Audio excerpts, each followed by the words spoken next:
Eu nunca gostei de me exibir. Mesmo quando o dinheiro começou a entrar, ainda preferia o café preto coado na hora, a calça surrada de brim e o mesmo relógio que minha falecida esposa, Helena, me deu no nosso aniversário de 15 anos de casamento.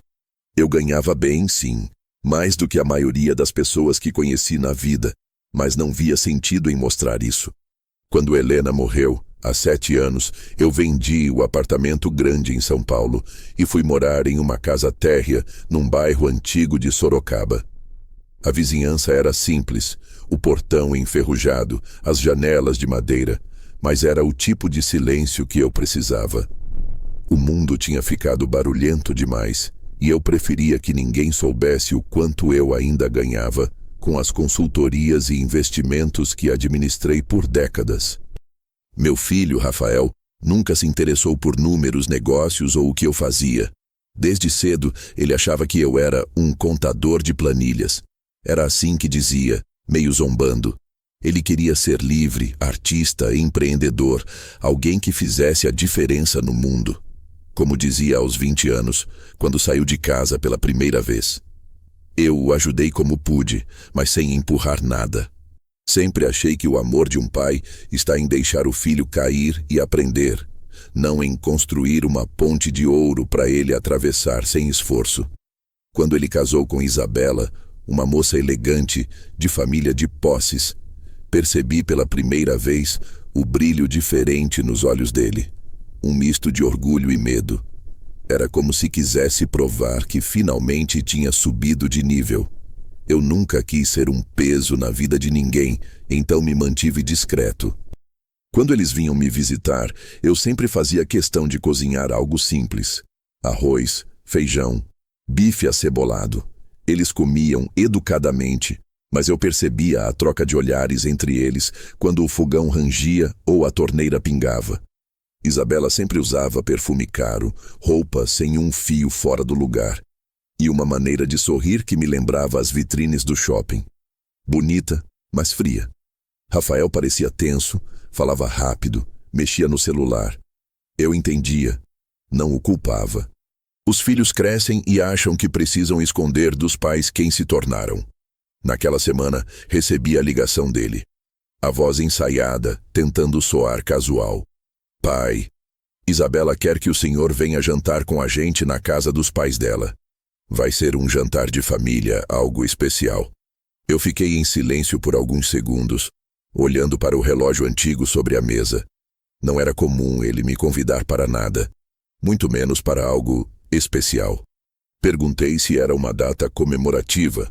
Ele respondeu que não, apenas um jantar. E completou com uma frase que ficou martelando na minha cabeça. Vai ser bom o senhor conhecer melhor a família dela.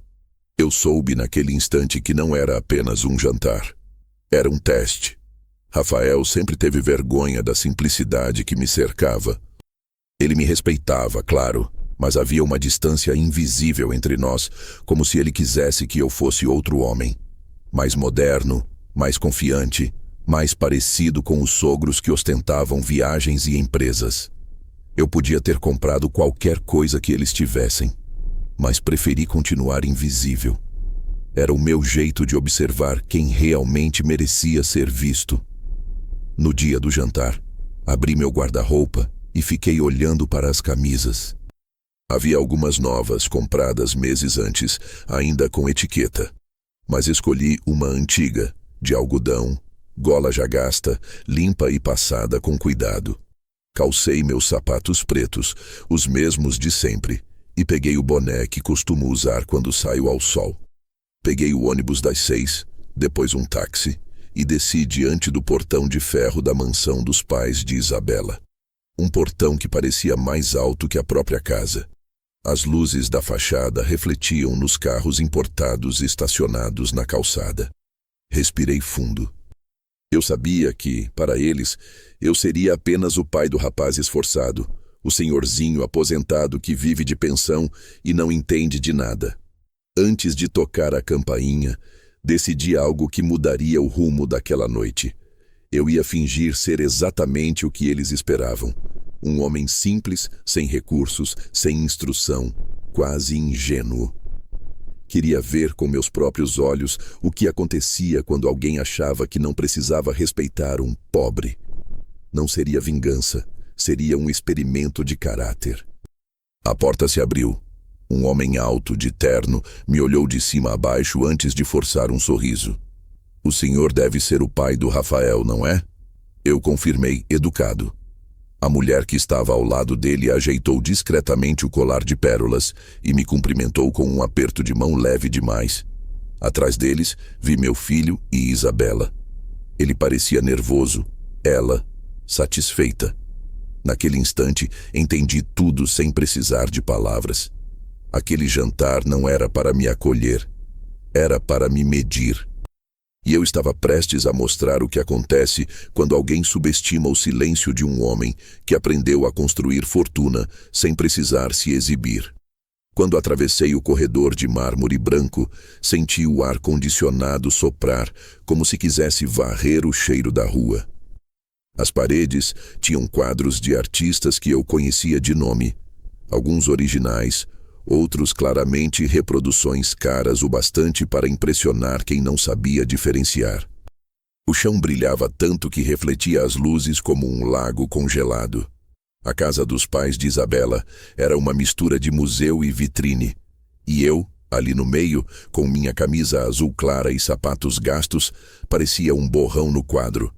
Mesmo assim, caminhei ereto, tranquilo, como quem carrega o peso de saber exatamente o que vale, mesmo quando os outros não veem. O sogro, Dr. Álvaro, me guiou até a sala de estar. O sorriso dele era o tipo de sorriso que dura apenas enquanto a plateia. Apontou o sofá, mas eu preferi ficar em pé. "O senhor aceita um uísque?" perguntou, já segurando uma garrafa.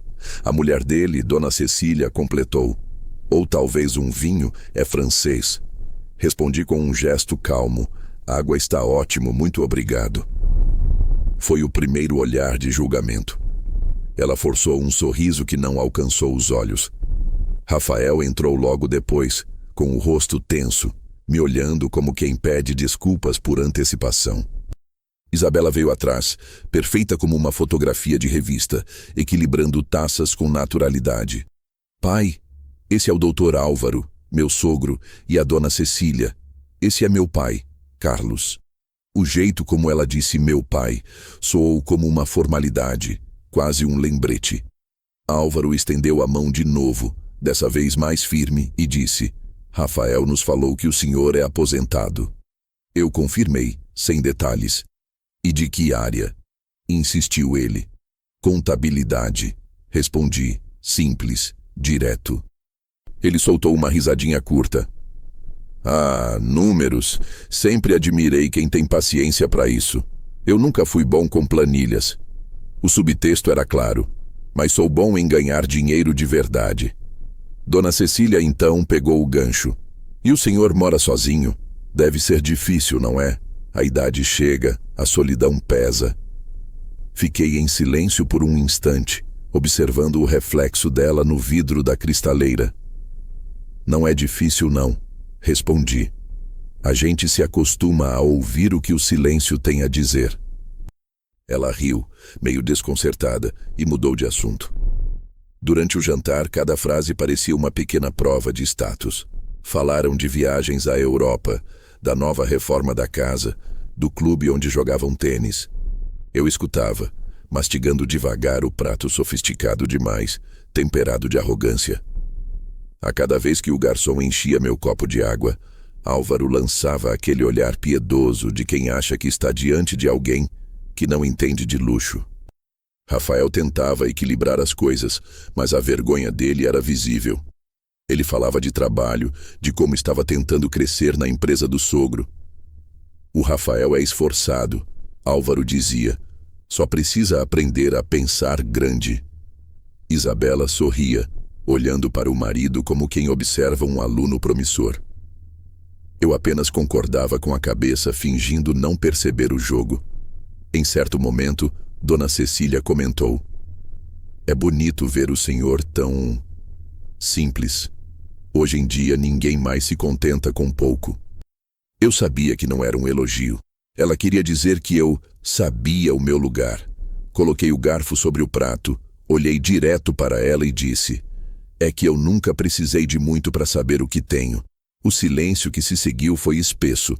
Rafael tossiu, tentando quebrar o clima, e Álvaro riu, mudando o assunto para a política, talvez na esperança de me provocar. Perguntou minha opinião sobre o governo que vive ajudando quem não quer trabalhar. Eu respondi: "Trabalhei 40 anos. Sei bem quem trabalha e quem finge." Ele não percebeu o duplo sentido. Enquanto a conversa corria, comecei a reparar nos detalhes. Os quadros, as taças alinhadas, o relógio suíço no pulso de Álvaro. Tudo naquela casa gritava vaidade, mas havia rachaduras que apenas um contador experiente notaria. Um olhar atento nos gastos revela o que as palavras escondem. Vi um envelope de correspondência bancária sobre o aparador, marcado com o nome de uma incorporadora famosa. E soube, ali, que aquele império de mármore tinha mais dívida do que orgulho. Depois da sobremesa, Isabela se aproximou e colocou a mão no ombro do pai.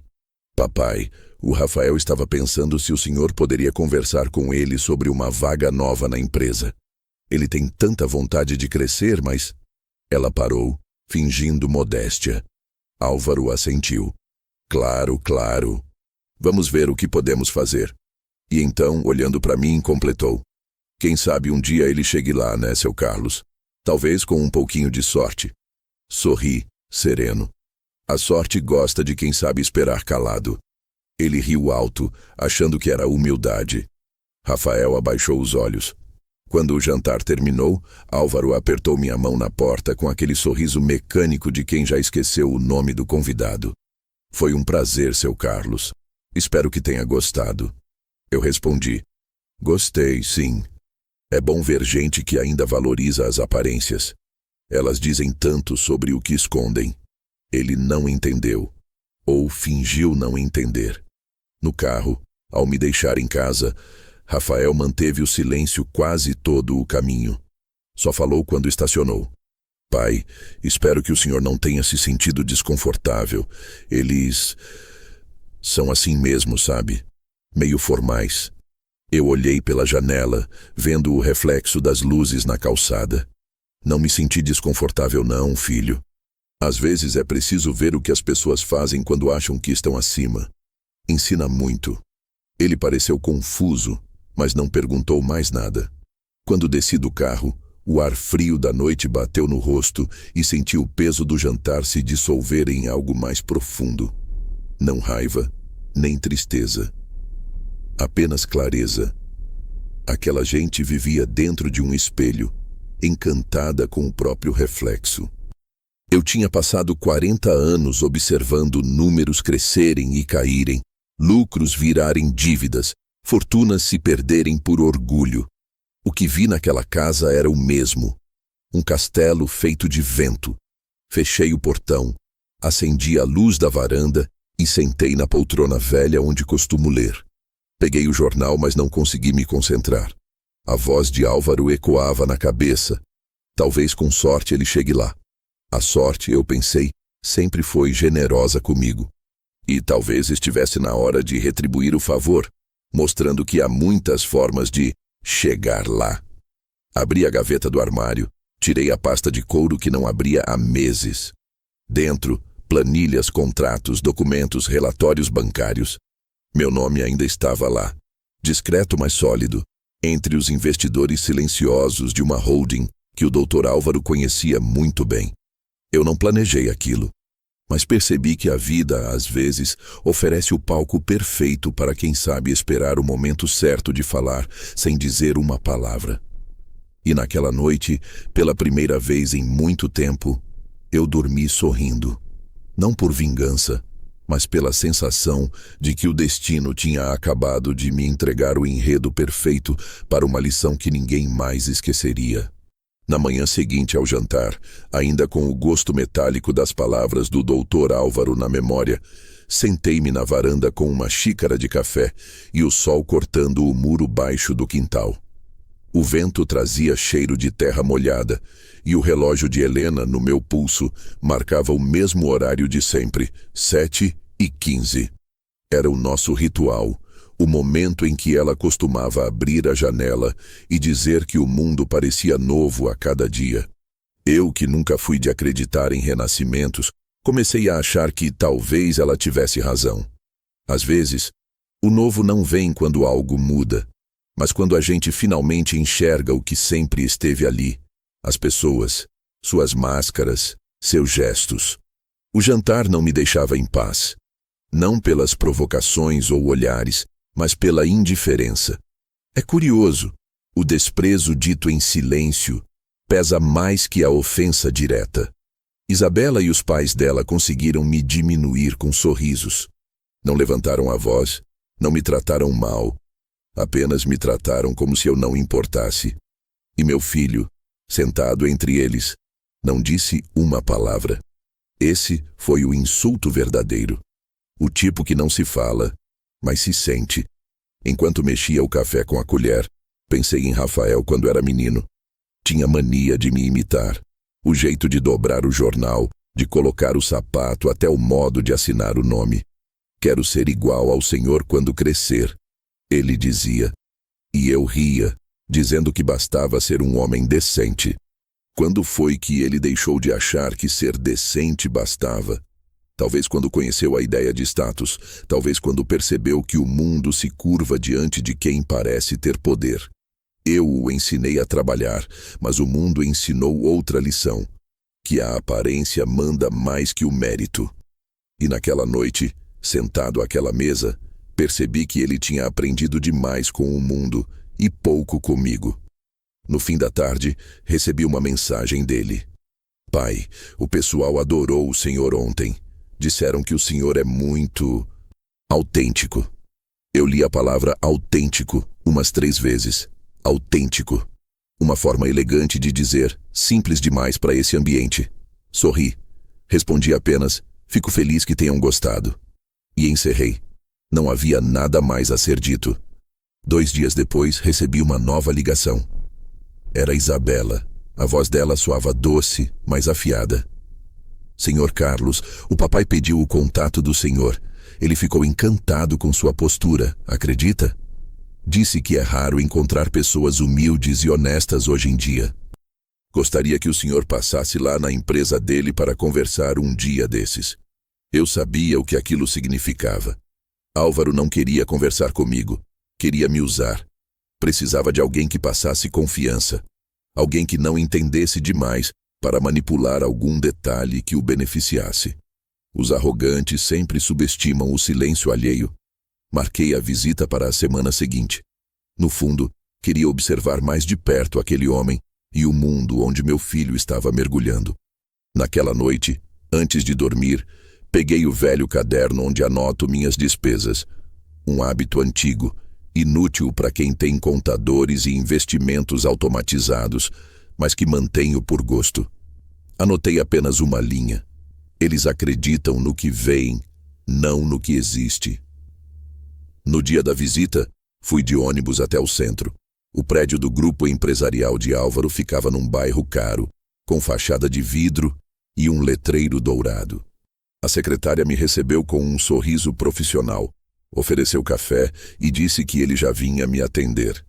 Enquanto esperava, folheei uma revista sobre o mercado financeiro e encontrei uma reportagem sobre uma incorporação imobiliária em crise. O nome da empresa envolvida era familiar, o mesmo que vi estampado no envelope sobre o aparador da casa dele. Quando finalmente fui chamado, Álvaro estava no telefone. Fez um sinal para eu entrar e sentar. Só um minuto, seu Carlos. Estou resolvendo uma pendência chata.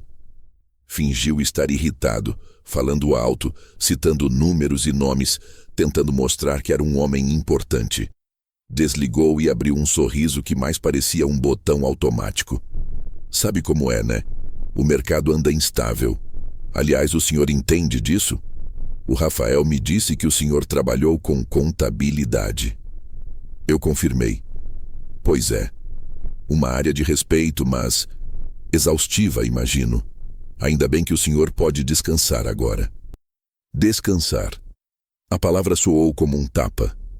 Ele achava que eu era um velho aposentado que vivia de lembranças, incapaz de mover uma peça no tabuleiro. O senhor já deve ter se cansado de trabalhar tanto para tão pouco, ele completou. Respondi devagar. A gente nunca trabalha por pouco quando sabe o que está fazendo. Ele riu, achando graça de algo que não entendeu. O resto da conversa foi uma sequência de insinuações e perguntas calculadas. Álvaro queria que eu participasse de um pequeno investimento coletivo, um projeto seguro e promissor, segundo ele. Dizia que eu podia entrar com pouco, só para ter o prazer de participar. Falava com o mesmo tom que se usa para oferecer um brinquedo a uma criança.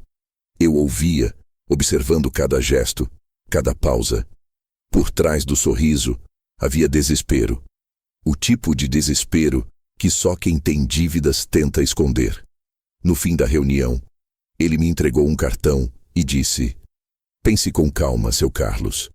Sei que o senhor é prudente e gente prudente é a que mais prospera. Quem sabe o senhor ainda tenha uma última chance de multiplicar o que tem, não é? Eu guardei o cartão no bolso, levantei devagar e respondi: às vezes, a última chance é de provar que a prudência vale mais do que o ouro. No ônibus de volta, olhei pela janela e vi a cidade passando depressa, como se tivesse pressa de esquecer os tolos que se acreditam invencíveis. Pensei em Rafael, na Isabela e na maneira como olhavam para o sogro, como se ele fosse o modelo de sucesso. Pensei no quanto a vida se diverte virando espelhos ao contrário.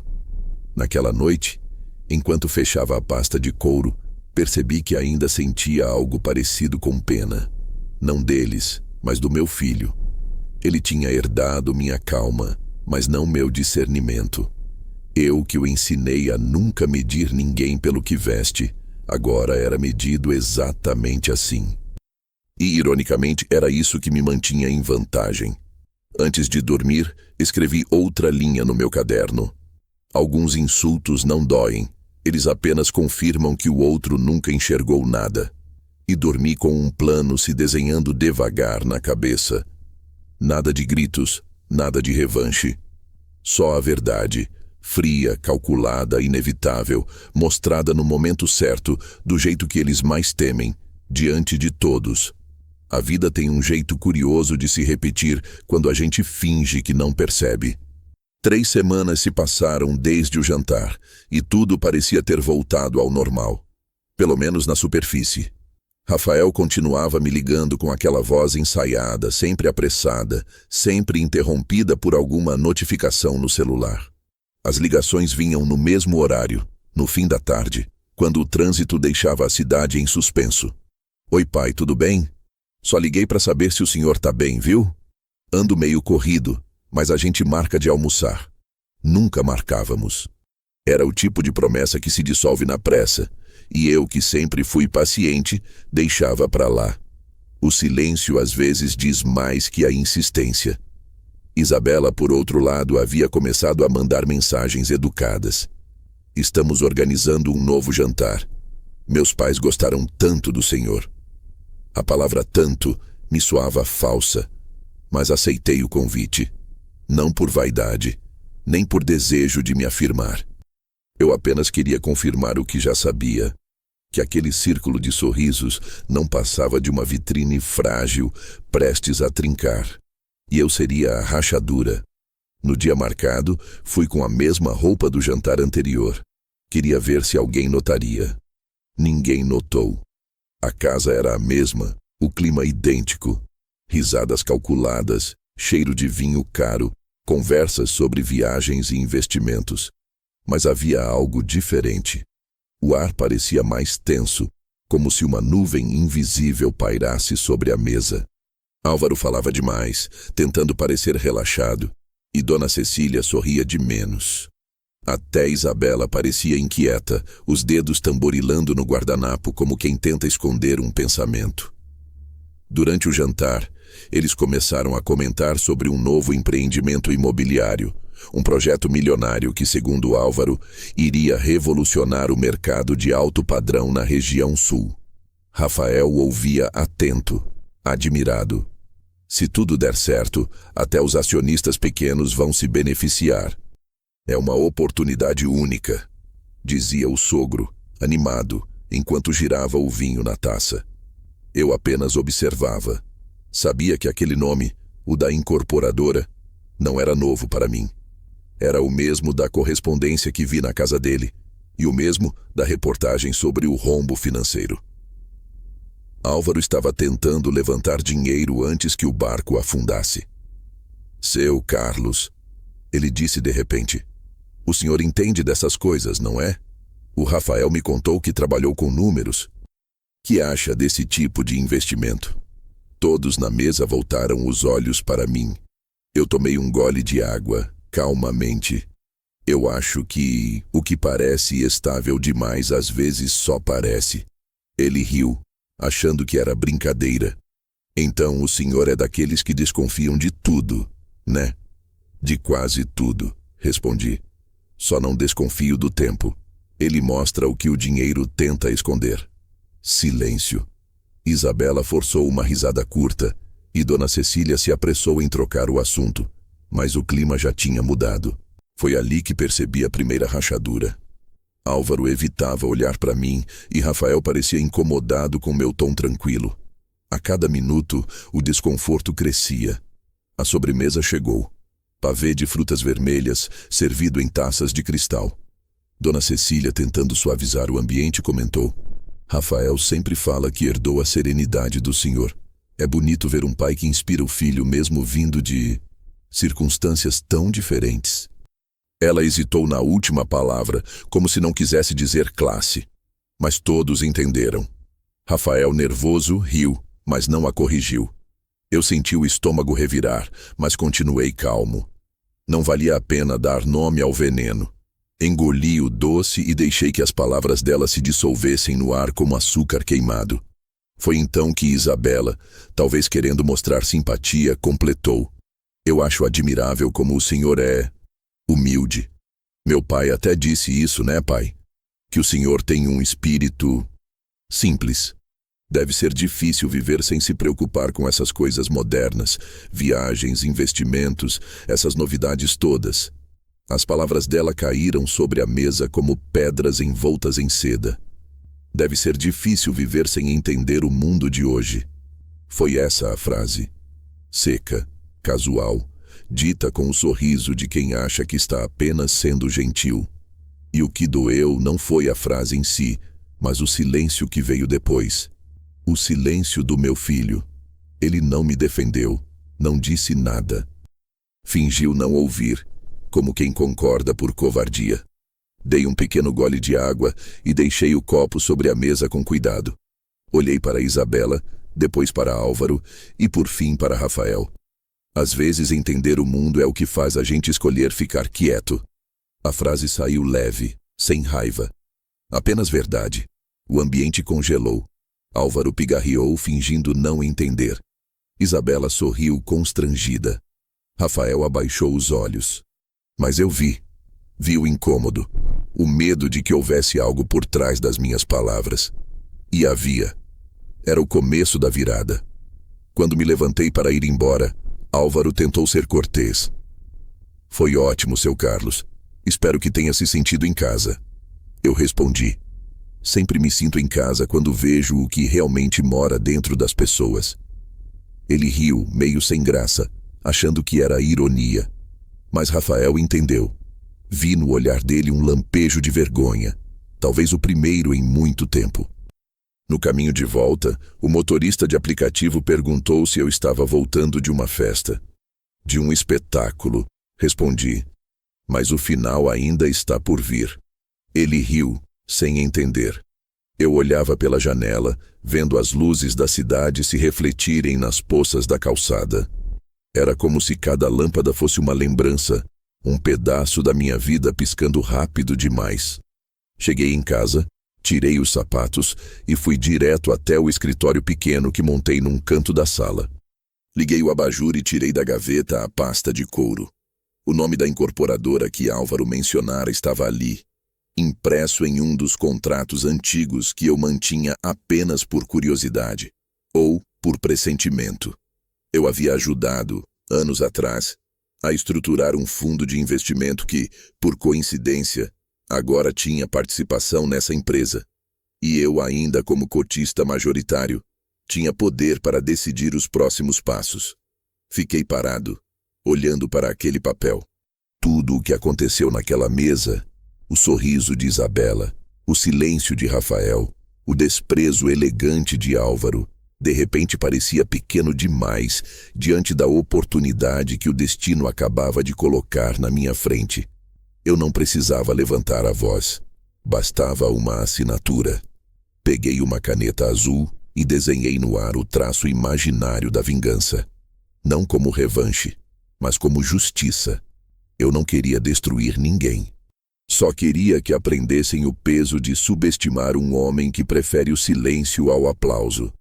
Apaguei a luz, sentei-me na poltrona e ouvi o tic-tac do relógio de parede. Helena dizia que o tempo cura tudo.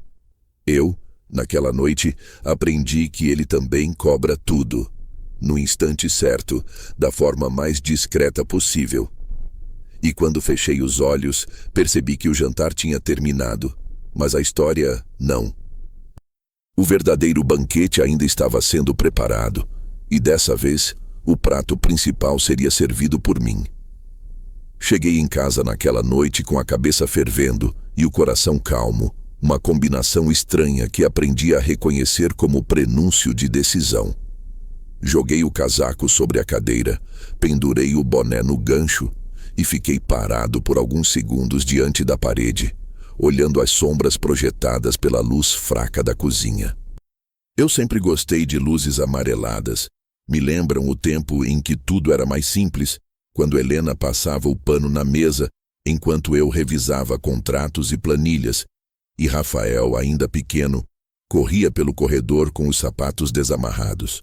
Era um tempo em que o dinheiro não servia para humilhar ninguém, mas para garantir o jantar quente e o futuro do menino. E talvez por isso eu nunca tenha sentido necessidade de exibir o que conquistei. Mas agora era diferente. Não era sobre mostrar riqueza. Era sobre revelar verdade. O que eu presenciei na casa dos sogros do meu filho não foi apenas arrogância. Foi um retrato cru do que o mundo se tornou. Gente que mede valor pelo preço do vinho, que confunde humildade com fraqueza e acha que elegância é falar baixo enquanto destrata o outro. Eu vi nos olhos de Álvaro o mesmo olhar que já encontrei em tantos empresários ao longo da vida. O olhar de quem acha que o dinheiro é uma coroa. O problema é que poucos percebem quando a coroa começa a derreter. Sentei-me na poltrona e puxei a pasta de couro. O couro já estava gasto nas bordas, mas cada documento ali dentro valia mais do que todo aquele jantar de porcelana e hipocrisia. Eu a mantinha organizada por hábito, uma herança dos meus tempos de contador-chefe de uma holding que muitos ainda acham ter desaparecido. O que ninguém sabe, nem mesmo Rafael, é que eu nunca saí completamente de cena. Eu me tornei consultor silencioso de uma cadeia de investimentos, boa parte no setor imobiliário. Continuava a ganhar meu dinheiro de maneira discreta, com contratos confidenciais, dividendos e participações indiretas. E entre essas participações, uma delas me chamava a atenção. O grupo Arcton, justamente o fundo que estava prestes a adquirir parte da incorporadora, onde Álvaro investia boa parte de suas ilusões. Peguei o telefone, disquei o número de um velho conhecido, Henrique, meu parceiro de negócios há mais de 30 anos, o tipo de homem que nunca pergunta por quê, apenas pergunta quanto. Quando ele atendeu, sua voz grave veio do outro lado. Carlos, há quanto tempo?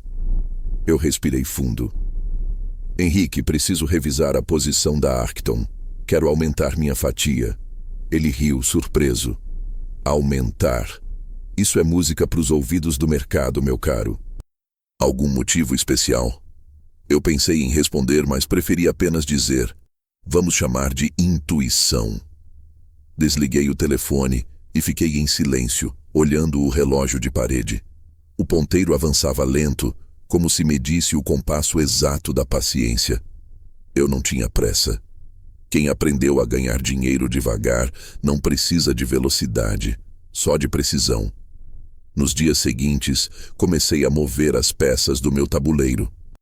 Fui ao banco, Discretamente, transferi parte das aplicações antigas para o fundo, ajustei algumas participações, liguei para 2 advogados de confiança, apenas para revisar contratos. Nenhum deles perguntou o motivo. Quando se tem histórico de acertos, ninguém questiona seus movimentos. Enquanto isso, Rafael continuava sua vida, alheio ao que acontecia. Ligava de vez em quando, sempre com um tom misto de obrigação e culpa. Pai, o senhor viu o jogo ontem? Não. Ah, tudo bem. Qualquer dia passo aí. Eu sabia que ele não viria. Às vezes até desejava que não viesse. Não porque eu não o quisesse por perto, mas porque cada conversa forçada entre nós só me lembrava o quanto ele tinha se afastado do que era essencial. Numa dessas tardes, encontrei no celular uma mensagem de Isabela. Meu pai comentou que o senhor tem experiência com investimentos. Ele adoraria trocar umas ideias com o senhor sobre o novo projeto. Eu ri sozinho. A ironia da vida é que quanto mais você finge ser pequeno, mais os arrogantes tentam te usar para parecer grandes. Eu respondi apenas: quando ele quiser conversar, estarei disponível, mas prefiro que seja ele a me procurar. 3 dias depois, Álvaro ligou. A voz dele estava diferente. O tom polido, mas carregado de pressa. Seu Carlos, olha, fiquei pensando naquele nosso papo. Acho que o senhor poderia participar dessa nova rodada de investimento. É uma chance rara, sabe? E como o senhor tem experiência, poderia até me ajudar a avaliar os números. Ele falava como se me fizesse um favor. Eu, do outro lado da linha, apenas ouvia. Posso pensar? Perguntei. Ele respondeu rápido. Claro, claro. Mas é bom ser breve porque outros investidores já estão interessados. Quando a ligação terminou, abri o laptop e procurei as últimas movimentações da incorporadora. A situação era pior do que eu imaginava. Projetos atrasados, dívidas bancárias, atrasos de fornecedores e rumores de fraude contábil. Álvaro estava desesperado, tentando usar novos investidores para tapar buracos antigos. E agora, sem saber, estava batendo na porta do único homem que poderia afundá-lo com uma simples assinatura. Mas eu não queria afundar ninguém. Ainda não. O que eu queria era algo mais sutil. Uma lição. Algo que fizesse todos à volta entenderem, de forma inegável, quem realmente estava no controle. A vingança é barulhenta. A justiça, quando bem feita, é quase silenciosa. No domingo, fui visitar o cemitério.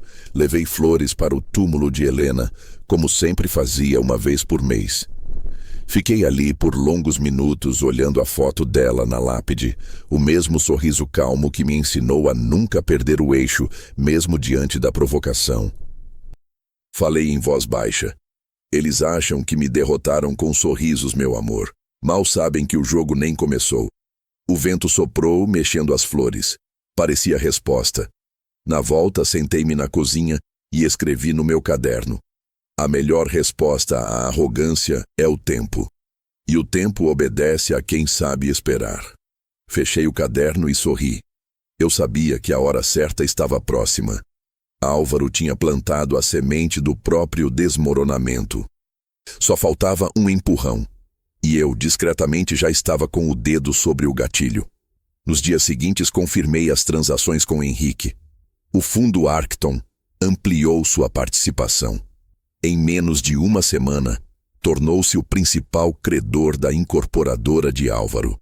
Formalmente, isso significava que qualquer decisão sobre novos financiamentos ou liquidação de ativos precisaria da minha aprovação pessoal. Nenhum advogado, nenhum investidor intermediário. Ninguém. Apenas eu. Naquela noite, olhei meu reflexo na janela e vi algo que há muito tempo não via. Serenidade. Não era triunfo, era apenas o reconhecimento de que as peças estavam finalmente no lugar. A casa dos sogros de Rafael havia sido o palco da minha humilhação silenciosa. Agora seria o cenário da revelação, e dessa vez, quem serviria o jantar seria eu. As semanas seguintes correram em silêncio, e o mundo à minha volta parecia não perceber a tempestade que se formava debaixo da superfície. A rotina permaneceu a mesma, Café às 7, leitura do jornal na varanda, uma caminhada curta até a padaria da esquina, o almoço simples, a solidão tranquila que já se tornara companhia. Mas havia algo diferente dentro de mim. A cada dia, enquanto o resto do bairro seguia o compasso das mesmas conversas e dos mesmos gestos, eu sabia que uma engrenagem invisível estava girando em meu favor. E como todo mecanismo bem feito, ela não fazia barulho.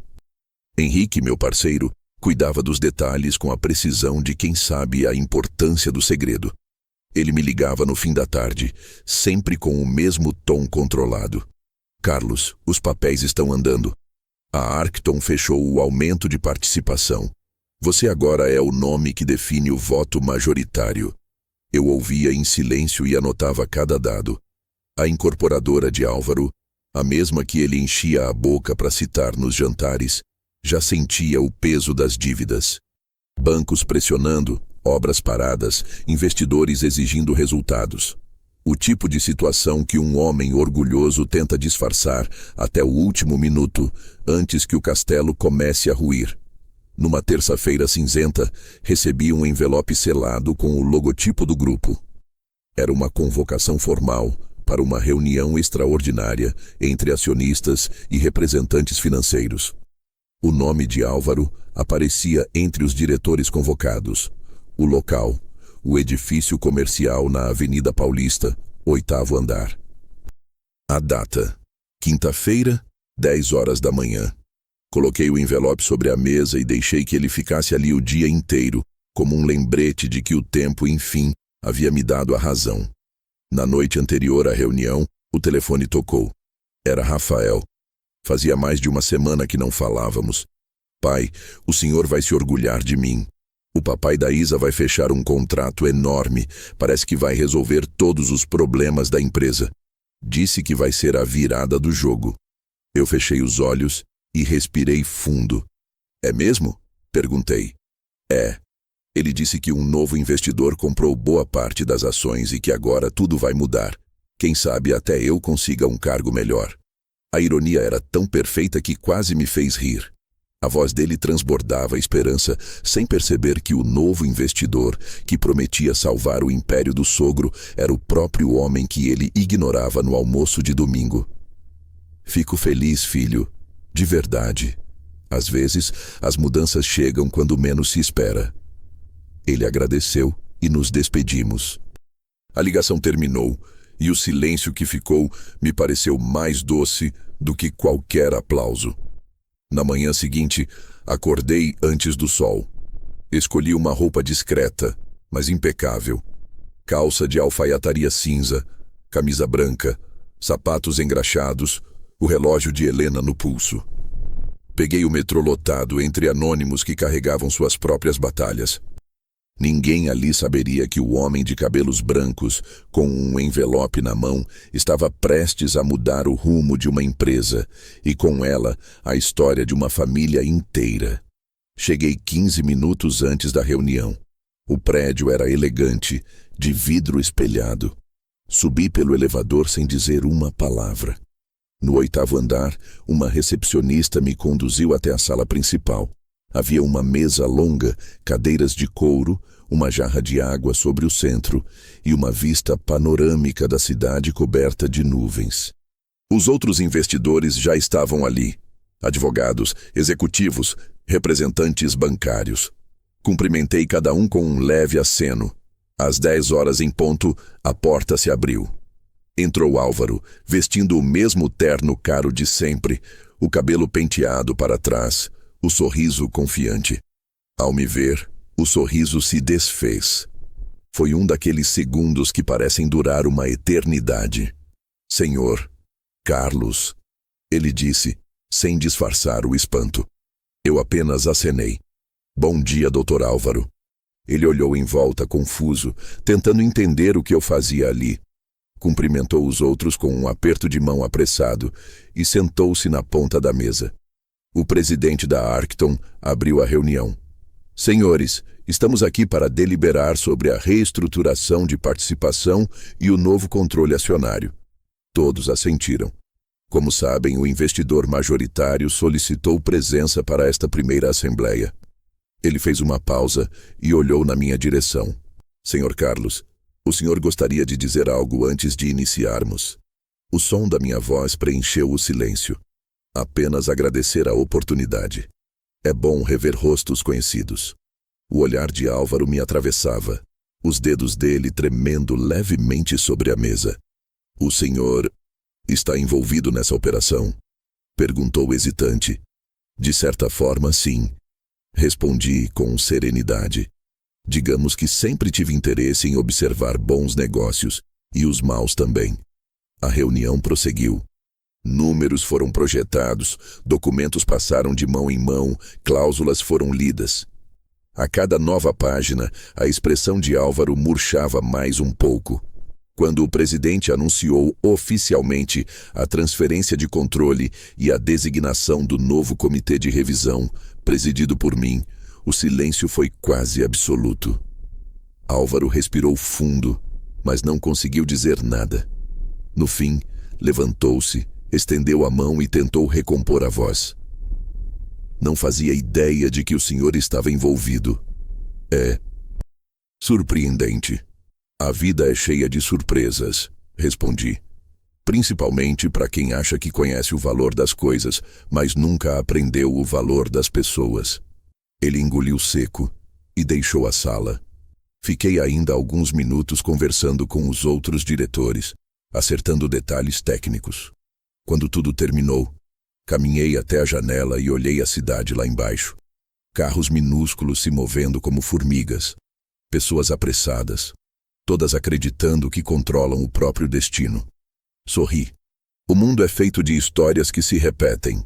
Os que humilham acabam, um dia, precisando apertar a mão de quem tentaram apagar. Saí do prédio sem alarde. Ninguém fotografou, ninguém percebeu.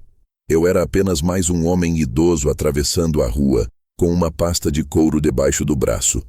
Mas por dentro, senti o mesmo tipo de paz que Helena dizia existir nas manhãs de inverno. Fria, limpa, definitiva. Naquela noite, Rafael me ligou outra vez. Pai, o senhor não vai acreditar. A empresa foi salva. O investidor é alguém incrível, um gênio dos bastidores, segundo o meu sogro. O papai da Isa disse que o senhor devia conhecê-lo, aprender um pouco com ele. Eu fechei os olhos e deixei escapar um riso curto. Quem sabe, filho? Às vezes, o destino nos apresenta pessoas que já conhecemos, só que sob outra luz. Ele riu, sem entender. Antes de dormir, escrevi no meu caderno: o poder só vale alguma coisa quando ninguém percebe que você o tem. E, pela primeira vez em muito tempo, dormi com a certeza de que o próximo passo não seria dado por raiva, mas por justiça. Eu não precisava expor ninguém, bastava continuar calado. O silêncio, às vezes, é o som mais alto do mundo. O destino tem um senso de ironia que beira o cômico. Às vezes, ele só precisa de um pequeno empurrão para alinhar as peças certas no tabuleiro. Naquela sexta-feira, 2 dias depois da reunião, o telefone tocou cedo. Era Henrique. Carlos, o Álvaro entrou em contato com o escritório hoje de manhã. Parece que quer uma nova reunião para discutir os próximos passos da reestruturação. Disse que está disposto a colaborar. A pausa dele foi quase divertida. Quer que eu vá no seu lugar? Eu ri, baixo, contido. Não, Henrique. Acho que esse encontro deve ser cara a cara. É importante que ele me veja, que veja tudo com os próprios olhos. Passei o resto da manhã preparando documentos, revisando relatórios e organizando mentalmente cada palavra que eu poderia, ou não, dizer. Mas, acima de tudo, preparei meu silêncio, porque há silêncios que valem mais que qualquer discurso. O prédio da empresa ficava em um dos bairros mais caros de São Paulo. Um edifício moderno, todo de vidro e aço, onde as pessoas falavam baixo e andavam rápido, como se o tempo ali tivesse outro ritmo. Ao entrar, cumprimentei a recepcionista que, sem levantar o olhar, perguntou o nome. Carlos Antunes. Ela digitou, franziu o senho e então arregalou os olhos, muda por um segundo. Ah, sim, senhor. O Dr. Álvaro está esperando o senhor na sala de reuniões. O elevador subiu devagar. Vi o próprio reflexo nas portas metálicas. O rosto envelhecido, o cabelo grisalho, o olhar calmo. Um homem que, para o mundo, parecia comum. E talvez fosse isso o que mais confundia quem tentava me medir. Quando a porta se abriu, lá estava ele. De pé, no meio da sala, vestindo o mesmo terno azul marinho de sempre, mas sem o brilho de antes. Parecia menor. Os ombros levemente curvados, a expressão cansada. Senhor Carlos, disse, forçando um sorriso que não sustentava. Que bom que o senhor veio. Precisamos conversar. A sala estava vazia, exceto por nós dois e por um abajur moderno sobre a mesa de vidro. Sentei-me com calma. Ele se manteve de pé, andando de um lado para o outro, até parar diante da janela. Olha, eu sei que a forma como tudo aconteceu pode ter parecido brusca. Eu realmente não fazia ideia de que o senhor estava envolvido na operação. Se soubesse, teria agido diferente. Imagino que sim, respondi, sem ironia. Ele se virou, confuso com o tom neutro. O senhor precisa entender, seu Carlos, que o mercado é implacável. Às vezes a gente precisa ser rápido, tomar decisões arriscadas. Eu não tenho nada contra o senhor, pelo contrário. Até admiro sua história. O Rafael me falou que o senhor foi contador, que trabalhou a vida inteira. É bonito ver alguém resiliente. Resiliente. Repeti, saboreando a palavra. É uma forma interessante de dizer sobrevivente. Ele sorriu, tentando manter o controle. Exatamente. O senhor entende como é. Olhe, eu tenho uma proposta. O grupo vai precisar de um consultor sênior para auxiliar nessa fase de transição. Alguém experiente, de confiança, que saiba equilibrar as contas. E eu pensei, por que não o senhor? Seria uma maneira de unirmos forças. A ousadia me fez sorrir. Ele ainda não tinha entendido nada. Achava que podia me oferecer um cargo, como quem estende um osso a um cachorro bem comportado. Apoiei as mãos sobre a mesa e o encarei. Dr. Álvaro, quando alguém precisa unir forças, normalmente é porque já percebeu que está perdendo as suas. Ele piscou, atônito. Não quis dizer. Eu sei o que quis dizer, interrompi. E não se preocupe. Não estou aqui para humilhar ninguém, só para garantir que as contas sejam feitas corretamente. Houve um silêncio pesado, daqueles que parecem ocupar todo o espaço. Do lado de fora, o barulho distante do trânsito subia como um zumbido. Álvaro respirou fundo e, pela primeira vez, pareceu sincero. Eu sei que cometi erros. A verdade é que o grupo está em crise há meses. E se eu não conseguir esse novo aporte, tudo vai desabar. O senhor tem influência, pode ajudar. E eu sei que é um homem justo. A palavra justo ecoou dentro de mim. Quantas vezes ao longo da vida ouvi promessas parecidas? Gente desesperada chamando de justiça, o que na verdade era apenas medo de perder o que tem. Levantei-me. O senhor tem razão, Álvaro. Eu sou um homem justo. E é justamente por isso que não posso ignorar o que vi, nem o que ouvi. Ele franziu o senho. O que quer dizer? Caminhei até a janela. A cidade refletia no vidro, multiplicando nossas imagens. O homem que sempre se achou grande e o outro invisível que ele subestimou. Lembra do jantar? Daquela noite em que me chamou de humilde, simples, quase ignorante? Pois bem, naquele dia, o Senhor me ensinou algo valioso. Ensinou que há pessoas que só respeitam o poder quando ele vem disfarçado de fraqueza. O rosto dele empalideceu. Não foi minha intenção. Não precisa se justificar. Interrompi de novo. Mas veja, Álvaro, o mundo é curioso. As coisas mudam. O senhor queria investidores que acreditassem na sua visão. E agora tem um. Só que esse investidor acredita mais na matemática do que em promessas. Ele ficou imóvel, os olhos arregalados, a boca entreaberta. Percebi o momento exato em que a ficha caiu. O senhor pretende tirar a empresa de mim. Não, Álvaro, eu pretendo salvá-la.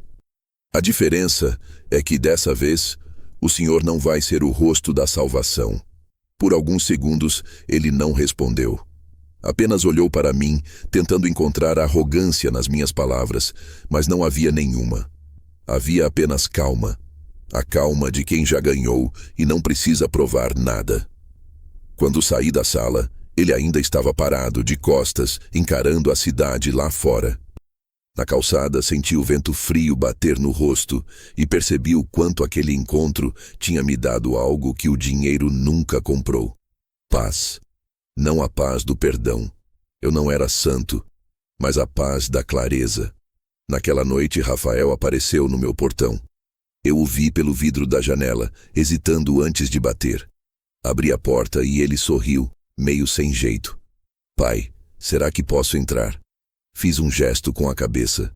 Ele entrou devagar, olhando a casa como se a visse pela primeira vez. Soube que o senhor esteve na empresa do papai da Isa hoje, disse. Ele comentou, disse que o senhor agora é parte do conselho. Isso é verdade? É, respondi. E o que ele disse sobre isso? Rafael hesitou. Disse que ficou surpreso, que o senhor é mais influente do que aparenta. Sorri. As aparências enganam, filho, sempre enganaram. Ele se sentou nervoso. Pai, eu acho que nunca te agradeci de verdade por tudo o que o senhor fez por mim. Eu devia ter te ouvido mais. Devia ter te defendido aquele dia. Eu o olhei sem dizer nada. Às vezes, o perdão precisa amadurecer como fruta. Antes da hora, é amargo. Ele continuou. A Isabela está preocupada. O pai dela está passando por um momento difícil. Disse que o senhor poderia ajudar. Já ajudei, respondi. Agora é com ele. Rafael baixou os olhos. Eu só quero entender. Por quê? Porque o senhor nunca contou pra gente que tinha tanto dinheiro, que era dono dessas coisas todas.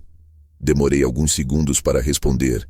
Porque o dinheiro revela quem as pessoas são, filho, e eu queria ver quem vocês seriam quando achassem que eu não tinha nada. O silêncio que se seguiu foi longo e denso. Ele assentiu, os olhos marejados. Acho que agora eu entendo. Quando ele foi embora, a noite já tinha tomado conta da rua. Fiquei observando o carro se afastar até sumir na esquina. Helena teria dito que o amor de um pai é feito de paciência, mas eu sabia que, às vezes, é feito de ausência também. A ausência que ensina mais que qualquer palavra. Sentei-me na varanda e anotei no caderno. Quem me chamou de invisível acabou aprendendo que o invisível é o que mais move o mundo.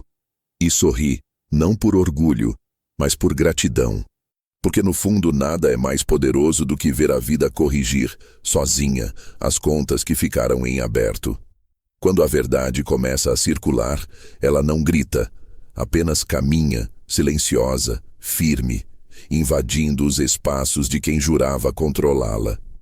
E foi exatamente isso que aconteceu nos dias seguintes ao reencontro no escritório. A princípio, o mundo de Álvaro continuou igual.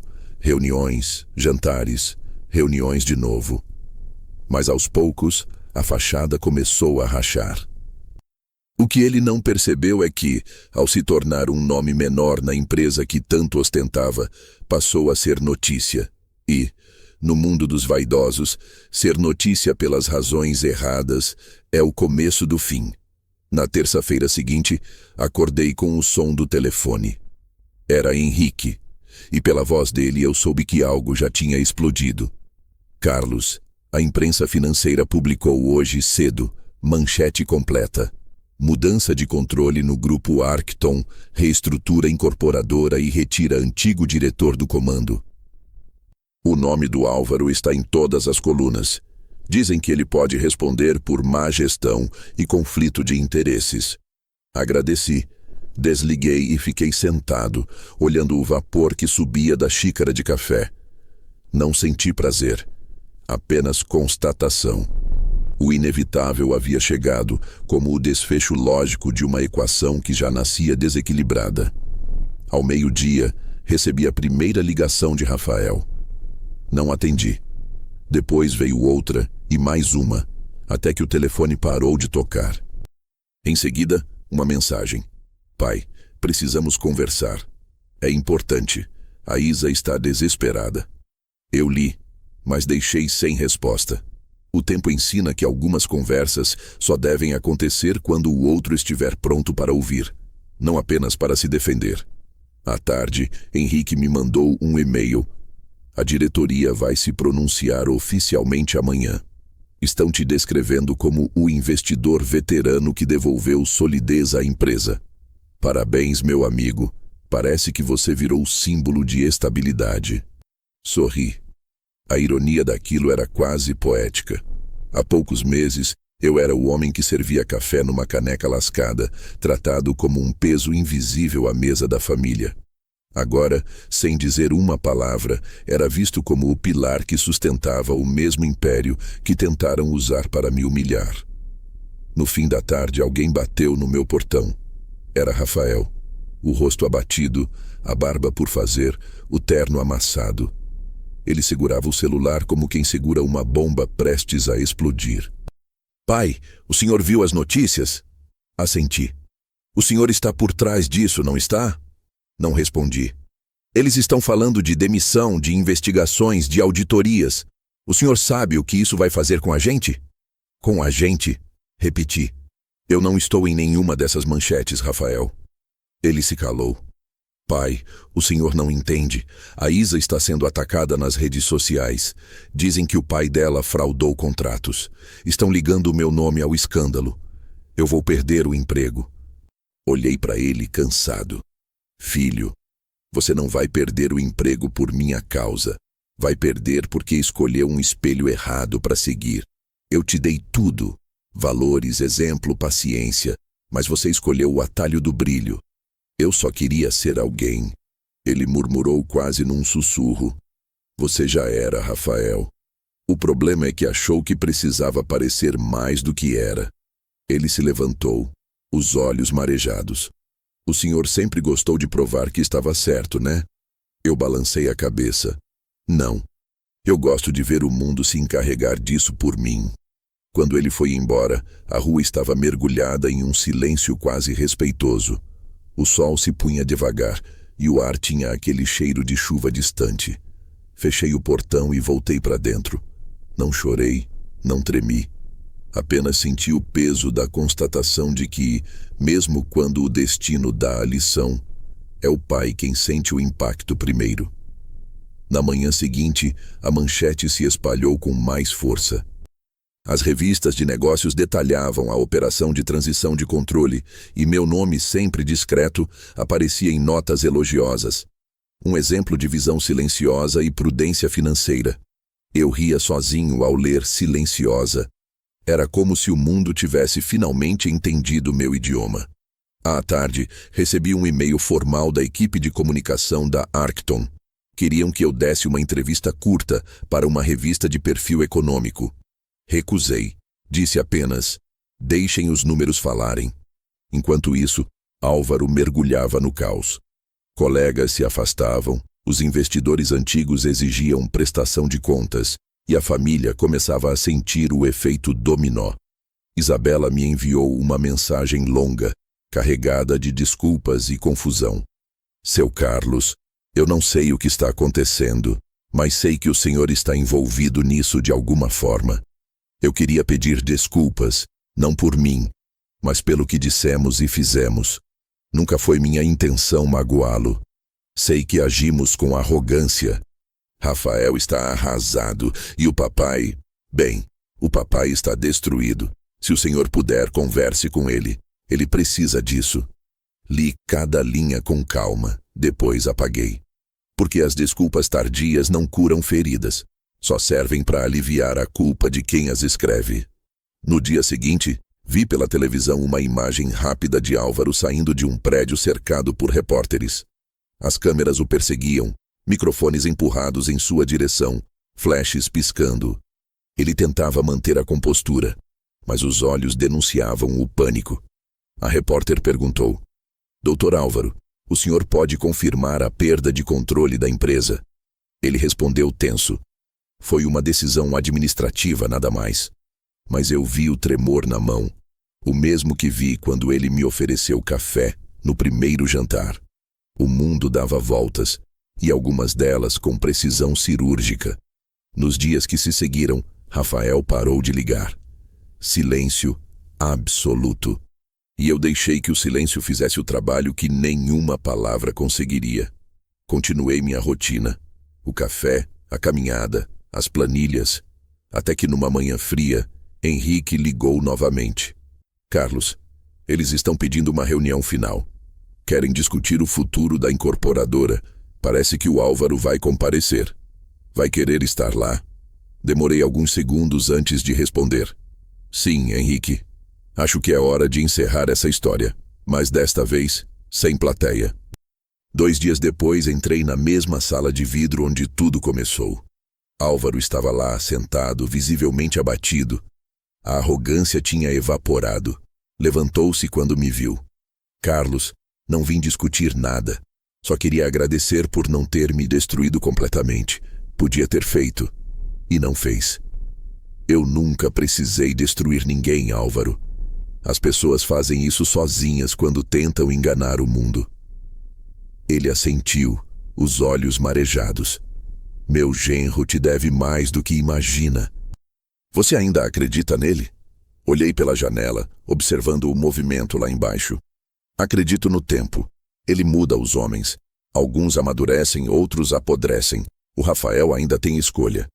Ele assentiu devagar, estendeu a mão. Eu apertei. Um gesto curto, sem rancor, mas sem amizade. Apenas encerramento.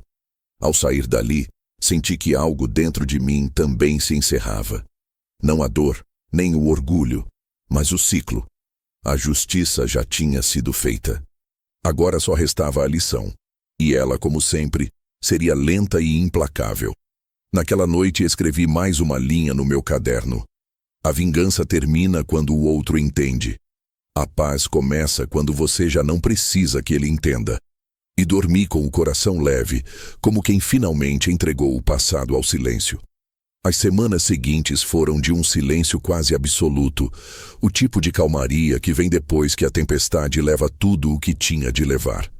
O telefone parou de tocar, o portão deixou de ser interrompido por batidas ansiosas e até o som dos vizinhos parecia ter se recolhido ao próprio tempo.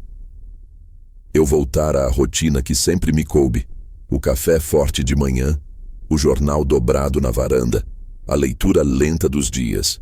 Mas havia algo diferente naquele silêncio. Ele não era vazio, era cheio. Cheio de encerramentos, de pequenas respostas que o destino deixa cair quando a pressa vai embora. O nome de Álvaro sumiu dos jornais tão rápido quanto apareceu. O escândalo deu lugar a outras manchetes, como sempre acontece quando o público encontra um novo vilão. Rafael, pelo que soube, deixara o emprego na empresa. Isabela se recolhera, alegando problemas de saúde. E, do outro lado da cidade, a família que antes se reunia para jantares de taças e porcelanas, agora vivia entre advogados e boletos atrasados. Eu observava tudo de longe, sem alegria, sem pena. Apenas com a estranha serenidade de quem vê a vida reorganizar seus próprios pesos. Certa noite, por volta das 8, ouvi o som discreto de passos no portão. A princípio achei que fosse o entregador da padaria, mas o toque foi diferente, hesitante. Abri a porta e por um segundo pensei que meus olhos me enganavam. Era Isabela. O cabelo preso, o rosto sem maquiagem, o casaco leve demais para o frio. Nas mãos, uma bolsa pequena, e nos olhos, algo que eu nunca tinha visto nela. Medo. Boa noite, Sr. Carlos, disse com voz baixa, quase infantil. Posso entrar um minuto? Eu fiquei parado, avaliando o que aquele minuto custaria. Depois abri o portão e fiz sinal para que entrasse. Ela cruzou o quintal com passos curtos, olhando em volta como quem não reconhece o mundo fora do próprio reflexo. Sentou-se no sofá da sala sem esperar convite. Desculpe aparecer assim. Eu sei que o senhor deve me odiar. Odiar dá trabalho demais, respondi. Prefiro entender. Ela respirou fundo e começou a falar sem pausa, como quem teme perder a coragem se parar. Rafael está morando com um amigo. A gente perdeu quase tudo. O papai vendeu a casa para pagar dívidas. E eu não sei o que fazer. Eu sei que o senhor não tem culpa. Sei que o senhor tentou avisar e que a gente tratou o senhor mal. Mas, por favor, se ainda restar um pouco de humanidade, ajude o Rafael. Ele não está bem. Eu ouvi cada palavra com a calma que só o tempo ensina. O que exatamente você quer que eu faça? Perguntei. Converse com ele. Ele acha que o senhor o odeia. Passa o dia em silêncio, como se estivesse se punindo. Ela abaixou a cabeça, as mãos trêmulas. Eu fui criada para achar que o dinheiro era sinônimo de valor, que as pessoas só valem o que podem mostrar. E quando o senhor apareceu na nossa casa com aquela roupa simples, eu achei que o senhor era um obstáculo. Eu achei que o senhor ia envergonhar o Rafael. E agora eu vejo que o envergonhada era eu. Não disse nada. Levantei-me e fui até a cozinha. Preparei café, o mesmo que sempre fazia, forte, sem açúcar. Voltei e servi 2 xícaras. Ela aceitou, mas manteve o olhar fixo no chão. Isabela, falei, depois de um longo silêncio. O dinheiro é como o espelho dessa xícara. Mostra o rosto de quem olha. No seu caso, ele só refletia medo. Ela começou a chorar, baixinho. Eu queria consertar as coisas. Algumas coisas não se consertam, se aprendem. E o senhor vai perdoar o Rafael? Essa pergunta ficou no ar, pesada. Perdoar é uma palavra grande. Vamos dizer que estou aprendendo a não esperar mais nada. Isso é quase a mesma coisa. Ela assentiu. Depois tirou da bolsa um envelope amassado e o colocou sobre a mesa. Ele escreveu isso. Disse que não teria coragem de vir. Peguei o envelope, mas não abri. Diga a ele que ainda sou o pai dele. Respondi. Mas que, por enquanto, prefiro que ele aprenda o valor do silêncio. Isabela enxugou as lágrimas, levantou-se e caminhou até a porta. Antes de sair, olhou para mim e disse: Sabe, Sr. Carlos, o senhor é o tipo de homem que a gente demora para entender. Mas quando entende é tarde demais. Fechei o portão depois que ela se foi e fiquei parado ali, olhando o vazio da rua. Abri o envelope. Dentro havia uma carta curta, escrita à mão, com a caligrafia insegura de quem não sabe mais como se dirigir ao próprio pai. Pai, eu estraguei tudo, não só minha vida, mas o que o senhor tentou me ensinar. Eu confundi respeito com admiração, admiração com aparência. Acreditei que o dinheiro podia me fazer alguém. E agora entendo que quem precisa provar o próprio valor nunca teve valor nenhum. Eu não quero nada, nem perdão. Só queria que o senhor soubesse que eu sei. Dobrei o papel e o coloquei dentro do meu caderno, entre as anotações. Não chorei, não sorri. Só senti um nó se desfazendo lentamente no peito. Talvez fosse isso o que Helena chamava de redenção.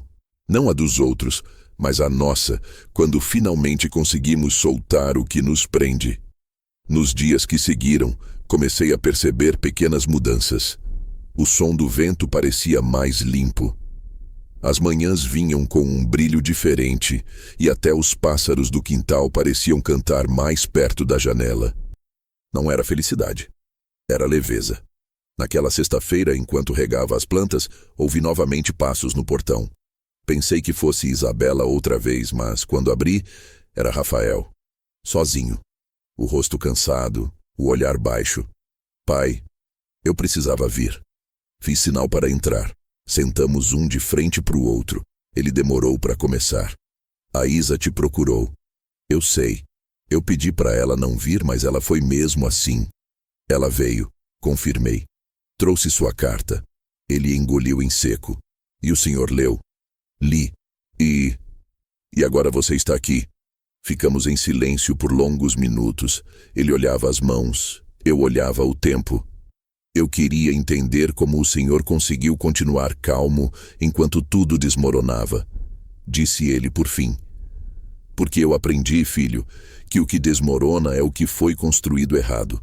Eu nunca precisei correr atrás do que já era meu. Ele assentiu, os olhos marejados. Eu quero começar de novo, não por dinheiro, por mim. Olhei para ele. Pela primeira vez em muito tempo, vi o menino que eu criei. O mesmo que corria pelo corredor, com os sapatos desamarrados e o coração limpo. Então comece, respondi. Ele se levantou, hesitou e me abraçou. Foi um abraço curto, tímido, mas verdadeiro. Eu senti o peso das escolhas dele se misturar ao alívio que vinha de dentro. E naquele instante, entendi que, às vezes, a justiça que o mundo não faz, o tempo faz em silêncio. Depois que ele foi embora, sentei na varanda e abri o caderno. Escrevi. O perdão não é esquecer. É apenas decidir que o passado não merece mais voz. E pela primeira vez, fechei o caderno sem sentir necessidade de reabrir. Depois da visita de Rafael, o tempo começou a se comportar de forma diferente, como se tivesse desacelerado para me dar espaço de respirar. O relógio da parede continuava marcando as mesmas horas, mas os dias pareciam mais longos, menos duros, mais meus. Não havia mais telefonemas, nem mensagens, nem portas batendo. Apenas o som do vento atravessando o corredor e o cheiro do café que eu mesmo preparava. Aos poucos, percebi que a solidão que antes pesava tinha se transformado em companhia. Eu não esperava mais que alguém me ligasse para dizer obrigado ou me perdoe. Essas palavras aprendi tarde, valem pouco quando ditas por quem não as entendeu. Rafael não voltou nos dias seguintes, mas isso não me entristeceu. Às vezes, o amor mais honesto é aquele que sabe esperar sem exigir presença.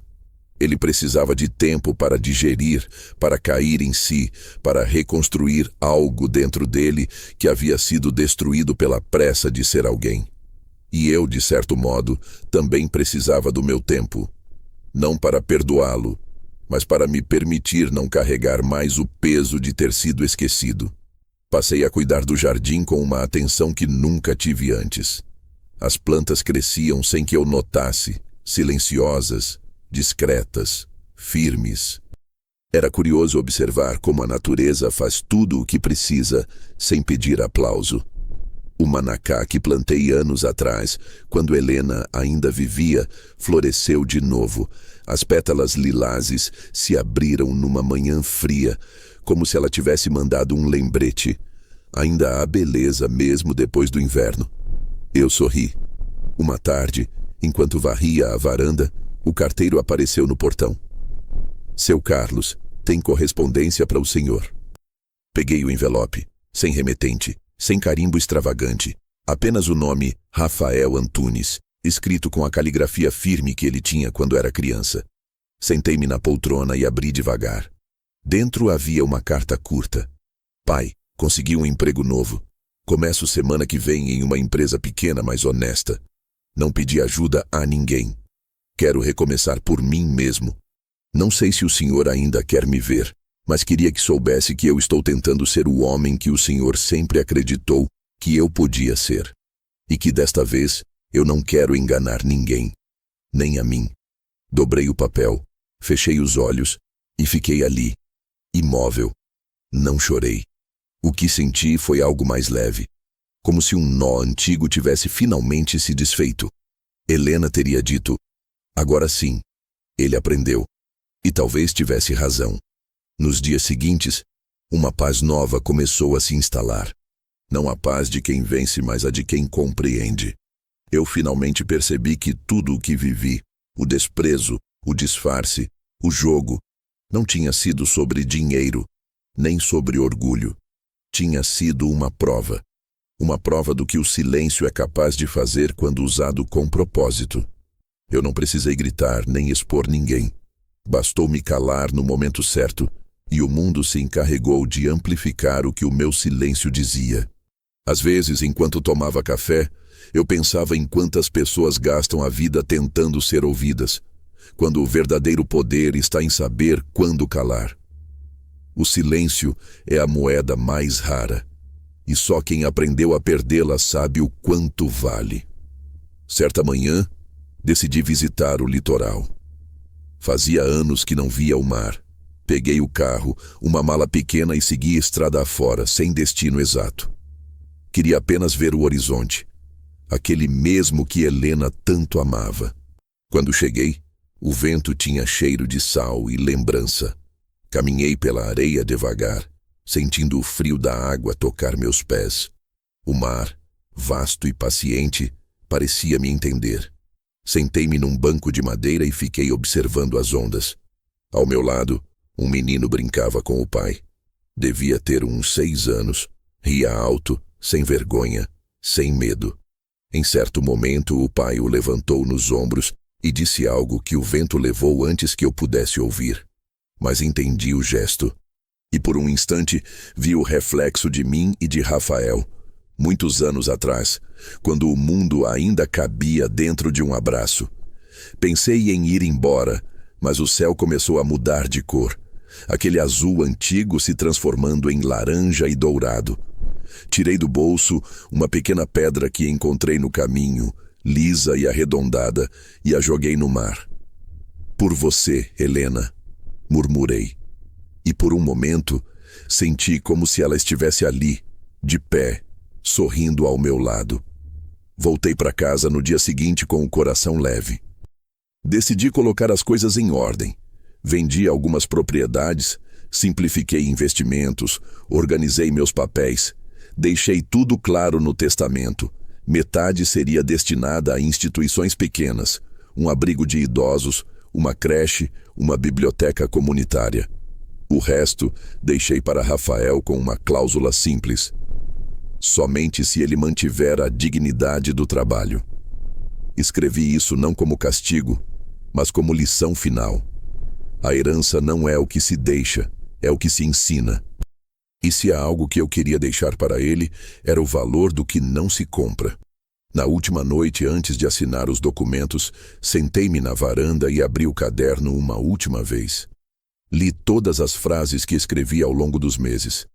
A sorte gosta de quem espera calado. O tempo obedece a quem não se apressa. O poder só vale quando ninguém percebe que você o tem. E, por fim, a mais recente: o perdão é o luxo de quem não precisa mais provar nada. Fechei o caderno e o deixei sobre a mesa, aberto na última página em branco. Talvez para que a vida, algum dia, escrevesse o resto por mim. Na manhã seguinte, acordei com o som do correio batendo novamente. Um envelope branco, com um selo do interior. Dentro, uma fotografia. Rafael, ao lado de um grupo de colegas, sorrindo em frente a um pequeno escritório. Atrás da foto, apenas uma frase escrita: "Agora entendo o silêncio, pai." Guardei a foto na moldura de Helena, entre o vidro e a madeira. Fiquei olhando por um longo tempo, até o sol entrar pela janela e iluminar o retrato. Era como se tudo fizesse sentido: as humilhações, as escolhas, as esperas. Tudo convergia para aquele instante de calma, onde não restava mágoa, nem orgulho, apenas compreensão. E foi ali, sentado na varanda, que percebi: eu não era o homem que venceu. Era o homem que escolheu não lutar mais. Porque às vezes o maior triunfo é simplesmente saber parar. Peguei o caderno mais uma vez e, com minha caligrafia firme, escrevi a última linha: "O silêncio não me roubou nada.